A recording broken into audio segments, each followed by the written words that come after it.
أعوذ بالله من الشيطان الرجيم بسم الله الرحمن الرحيم সিলসিলায়ে খাজেগান রিদওয়ানুল্লাহি তাআলা আলাইহি আজমাইন বিরহমাতিকা ইয়া রহমানির রহিম।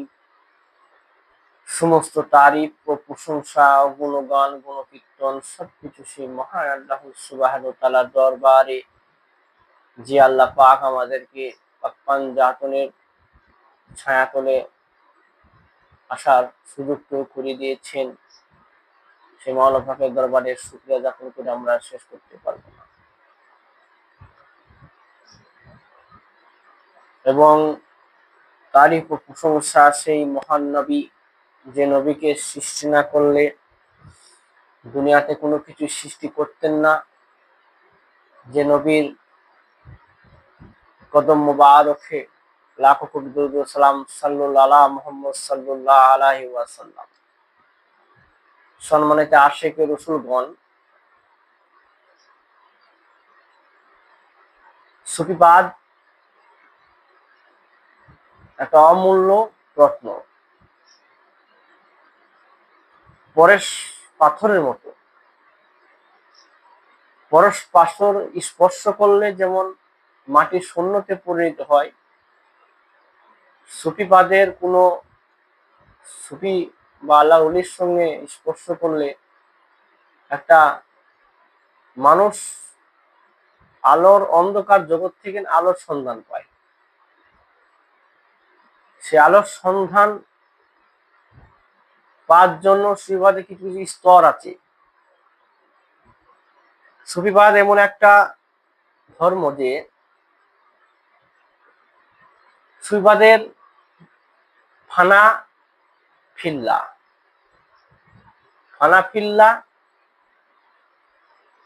ফানা কথার আবেদনিক অর্থ হচ্ছে বিলীন হয়ে যাওয়া রাস্তা, আল্লাহ রাস্তায়। ফানা ফিলার সুফিবাদের মতে তিনটি স্তর আছে। ফানার তিনটি স্তর বা তিনটি পথ আছে। রয়েছে ফানাফি শায়েক, ফানাফি রাসূল, ফানাফিল্লাহ, বাকাবিল্লাহ। এই তিনটি স্তরকে এক নম্বর স্তর হচ্ছে ফানাফি শায়েক। ফানাফি শায়েক তরিকতের পথে সকল শালেকগণ একই অবস্থা ও যোগ্যতা সম্পন্ন নহে, তাই প্রত্যেককে স্তর পরিক্রমাকে তিনটি পর্যায়ে বিভক্ত করা হয়েছে। ফানাফি শায়েক প্রথম স্তর। ফানাফি শায়েক সাধারণ ফানাফি শায়েকের নিকট মুরিদ হবার পর পীর এবং মুরিদ সাথে একটি সম্পর্ক তৈরি হয়। পীরের মহব্বত মুরিদের অন্তরে পয়দা হয়। পীরের কথা স্মরণ হলে চক্ষুতে ভক্তের বা মুরিদের পানি আসে, নিগৃহীত হয় ইত্যাদি। আদর্শ ফানাফি শায়েক দুই নম্বর। এই স্তরে মুরিদ যে দিকেই তাকায় সেই দিকে মুর্শিদ নুরানির সুরত দেখতে পায়। মুকাম্মিল ফানাফি শায়েক, এই স্তরে মুরিদ পীর একাকার হয়ে যায়, মুরিদ পীরের রঙে রঙ্গিত হয়ে যায়। দুধ আর চিনি একত্র করলে যেমন দুধে একাকার হয়ে যায়, তখনই পীরের খাসলতের পরিপূর্ণ খাসলত ধারণ করতে পারে। তখন আপন পীর দয়া ওই মুরিদের রাসূল সাল্লাল্লাহু আলাইহি ওয়াসাল্লামের হাতে সমপন্ন করে দেন এবং সুপারিশ করেন, ইয়া রাসূলুল্লাহ সাল্লাল্লাহু আলাইহি ওয়াসাল্লাম, আপনি আমার এই মুরিদের কবুল করে নেন। এভাবে নবীজির সাথে উম্মতের পরিচয় সম্পর্ক তৈরি হয় এবং সালেকে হানাফি রাসূল উন্নতি হয়।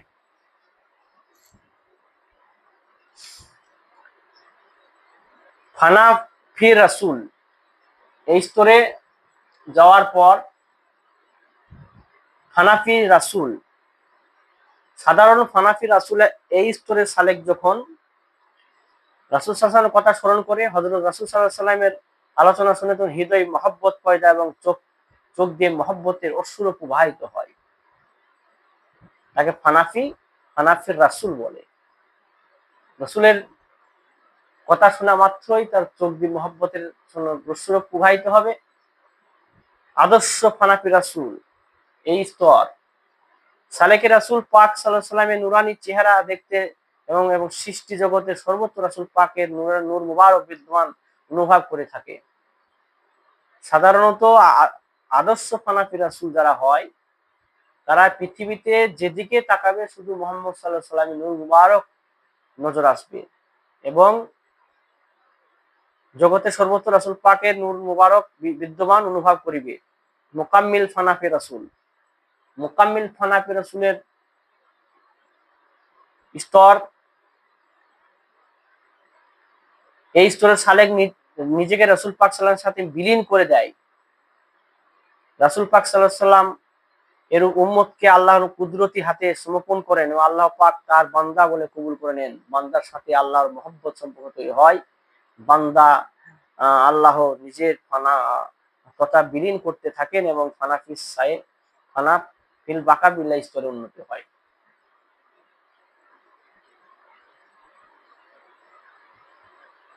ফানাফিল্লাহ বাকাবিল্লাহ সাধারণত ফানাফিল্লার এই স্তর বান্দা যখন আল্লাহর কথা স্মরণ করে বা আল্লাহর আলোচনা শ্রবণ করে তখন অন্তর মহব্বত পয়দা হয়, চোখ দিয়ে অশ্রু প্রবাহিত হয়। একে বলা হয় ফানাফিল্লাহ বলা হয়। আদর্শ ফানাফিল্লাহ যে স্তরের বান্দা সৃষ্টি জগতের দিকে তাকায় শুধু আল্লাহ দেখতে পায়, যেদিকে তাকায় সেদিকে আল্লাহকে দেখতে। আল্লাহ নুরুস সামাওয়াত ওয়াল আরদি আয়াত বাস্তব রূপ দেখতে পায়। মুকাম্মিল ফানাফিল্লাহ বা বাকাবিল্লাহ, মুকাম্মিল শ্রেণীর ফানাফিল্লাহ বাকাবিল্লাহ বলা হয় তাকে যে স্তরের বান্দা আল্লাহর সঙ্গে রঙে রঞ্জিত হইয়া যায়। পাক কালেমার আছে সিবগাতাল্লাহি ওয়া মান আহসানু মিনাল্লাহি সিবগাতুন, অর্থাৎ আল্লাহ রঙে উত্তম রং, আল্লাহ রঙে রঞ্জিত হয় বান্দা। বান্দা যখন আল্লাহ রঙে রঞ্জিত হয় তখন সে আদর্শ ফানাফিল্লাহ বাকাবিল্লাহ পরিণত হয়। বান্দা নিজের সত্তাকে আল্লাহ বিলীন তথা ফানাফিল্লাহ করে দেন তখন আল্লাহ তার বান্দা দুই মিলে একাকার হয়ে যান। এই অবস্থা তখন বান্দা করে আল্লাহ জিকির, আল্লাহ করে বান্দার জিকির। এই অবস্থা যখন পরিণত হয় আল্লাহ করে বান্দার জিকির, বান্দা করে আল্লাহ জিকির। এগুলো বলে ফাজকুরুনি আযকুরুকুম ওয়াশকুরুনি ওয়ালা তাকফুরুন। আল্লাহ বলেন বান্দা তুমি আমাকে স্মরণ করো, আমি তোমাকে স্মরণ করিব। জিকির, আল্লাহ জিকির করা, আমি তোমার জিকির করব।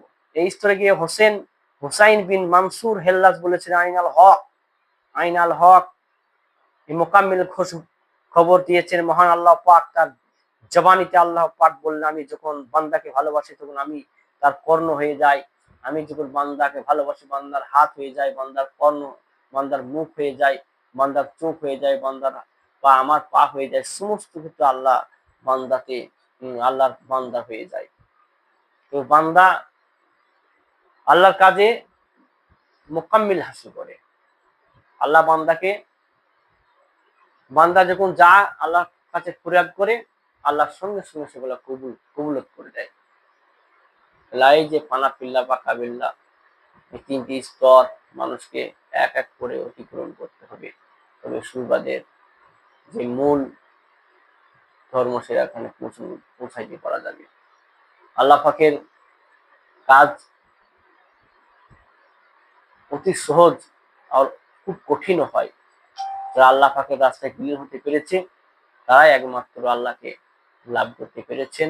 আল্লাহর দুনিয়ার যে মহব্বত বা সোয়াদ যেগুলো আছে, নামাজের যে সোয়াদ সেগুলো পূর্ণাঙ্গ ভাবে মানুষ পেয়েছেন।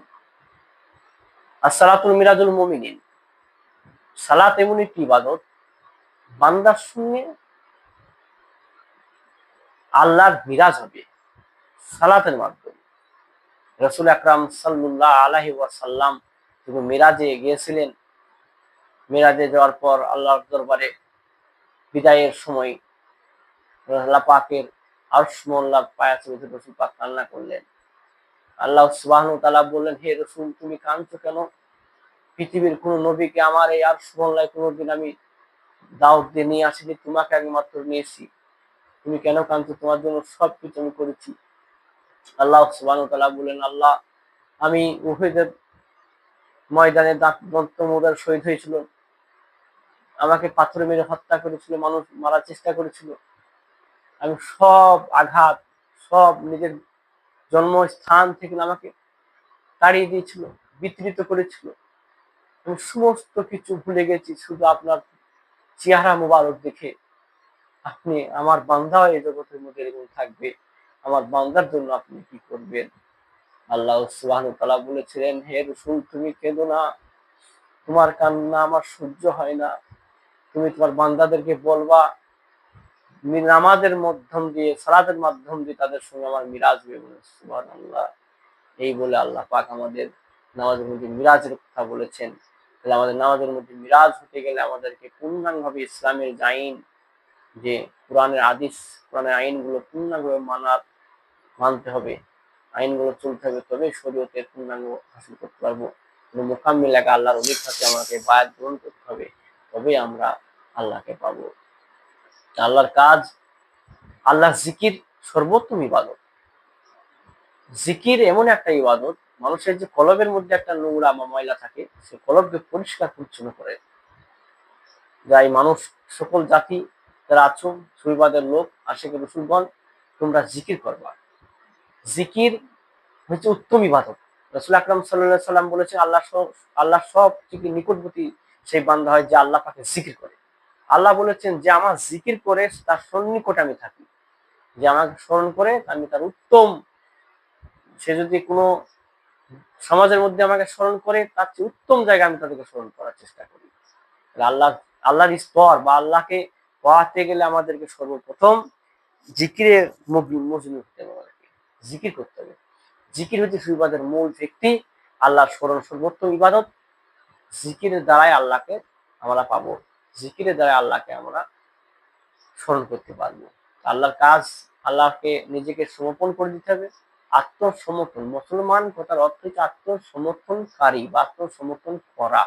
আমাদের আত্মসমর্পণ করতে হবে। এই কিছু সংক্ষিপ্ত কথা আমাদেরকে আশিক রাসূলদের জন্য, খুরাকের জন্য বললাম। আপনারা মনোযোগ দিয়ে শুনবেন এবং সেই ইবাদত করার চেষ্টা করবেন। আলহামদুলিল্লাহ রাব্বিল আলামিন।